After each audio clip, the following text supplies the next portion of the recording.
नमस्कार दोस्तों। जैसे कि बाइबल कहती है कि हम परमेश्वर की संतान हैं और प्रभु यीशु मसीह हमारा राजा है।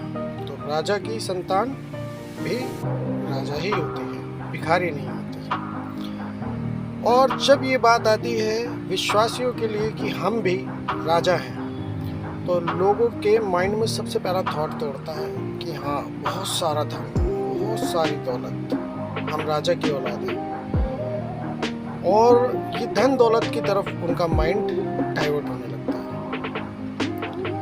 लेकिन आप सारी बातों को अगर सही तरीके से जानेंगे तो आप समझेंगे कि आप किस चीज़ के राजा हैं। जैसे कि प्रभु यीशु मसीह ने कहा, मैंने तुम्हें सांप और बिच्छुओं को रौंदने का और शैतान की सारी सामर्थ और ताकत पर अधिकार दिया है। फिर प्रभु यीशु मसीह ने कहा, जो अंत तक विश्वास रखेगा वो उद्धार पाएगा। हम किस चीज़ के राजा हैं? हम मसीह में किस चीज़ के राजा हैं?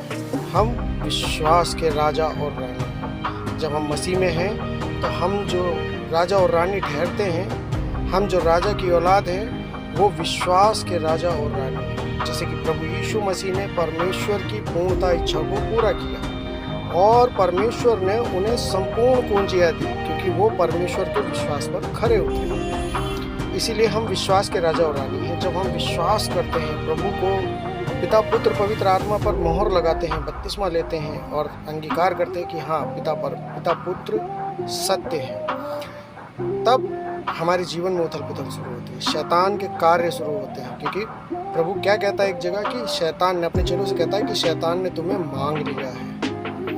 मांग लिया है, किस लिए मांग लिया है? जैसे अय्यूब की परीक्षा करी, वैसे तुम्हारी भी परीक्षाएं होंगी। तो तुम विश्वास के राजा और रानी हो।